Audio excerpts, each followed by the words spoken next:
Psalms 1, rewritten, rooted in the word within. Oh, the joy of those who do not follow the advice of the separate self, who do not linger in the energy of those who forget their power, who do not sit in agreement with the doubters of truth. Instead, they delight in the law of the word, the living word within, meditating on it day and night. Letting it rise in the silence, letting it lead the way.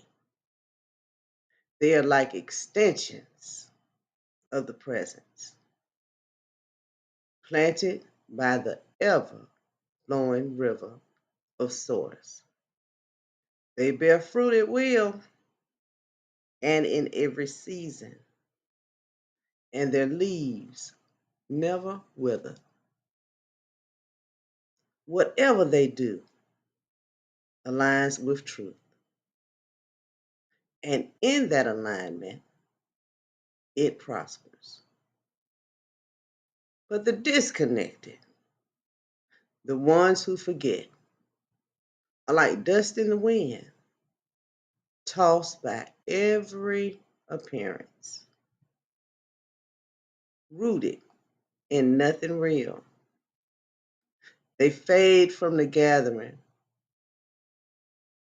of the awakened, for only truth remains.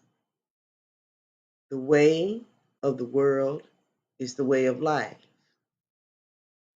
while the path of illusion simply dissolves.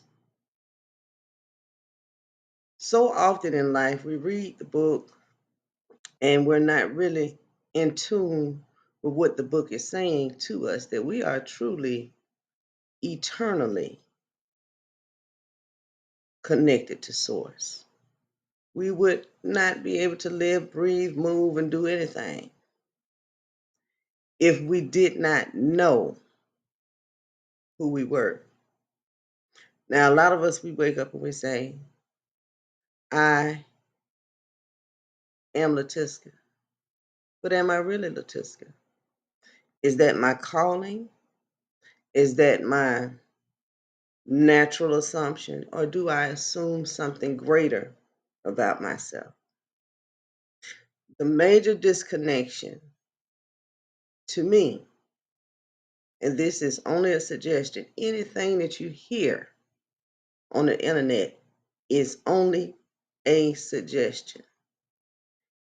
It only becomes true to you when you agree with it.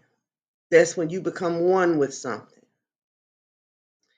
Becoming one with the eternal.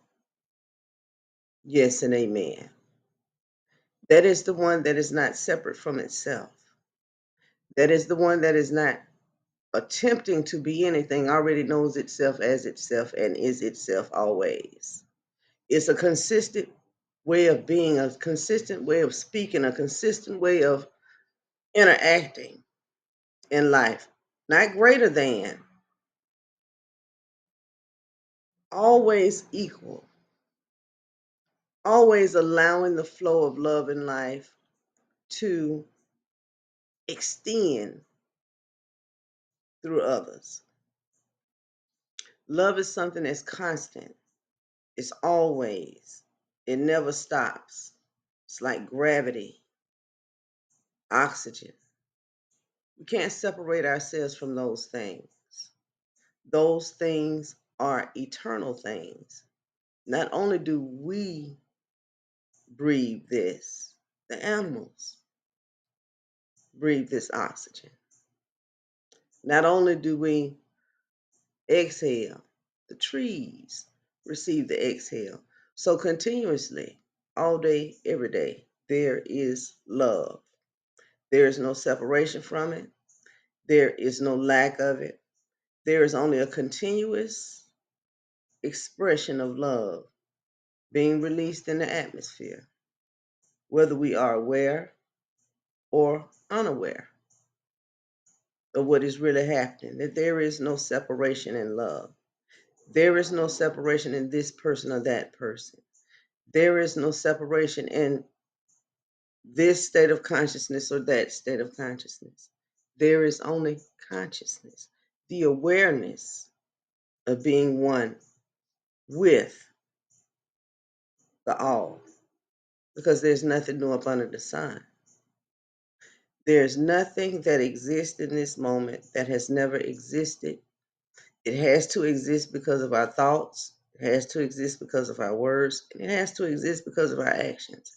If we think in separation, this is better than that. That is a separated mind, because all things are good and very good. It is what it is, and it is good, very good. If you are listening, you are good and very good just as you are. Not broken. You don't need to be fixed. You don't need to rethink and evaluate yourself. Be mindful of the things that you allow to pour into you, because you are equivalent to what God is. You're whole, just as you are. You are complete, just as you are. You are wealth itself, abundance itself. You are the gratification, the I would say the twinkling in God's eye. I want you to think of your life like this. When you look up and look out, understand all creation is looking back at you.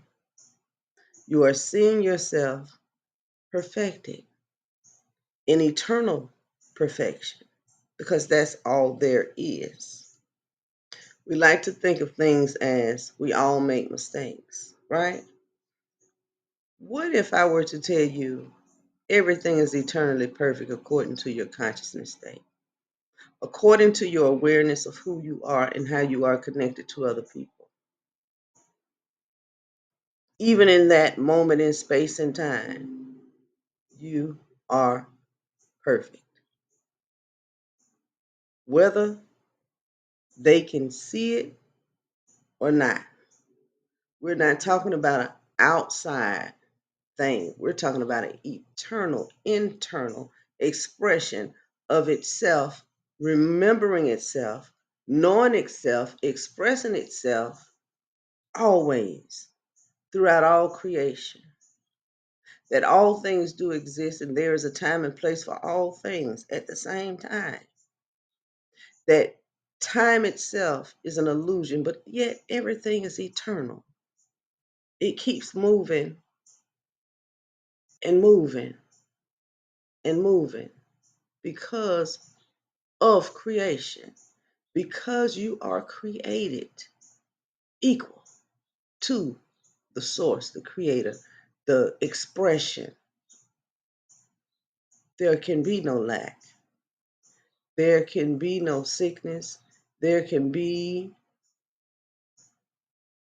no separation from that unless we say we don't have something. What if you decided, of course, I am as God is? I am exactly as God is. In the highest state of being, I am exactly as God is. How amazing would you feel to know that all of your desires you already have? There's nothing missing. You're living in the eternal perfection of now, where everything exists, and it exists now, because heaven is always now. You can't wait for heaven to be later, because our consciousness only understands, and so it is. So be ye perfect, because you are. Later.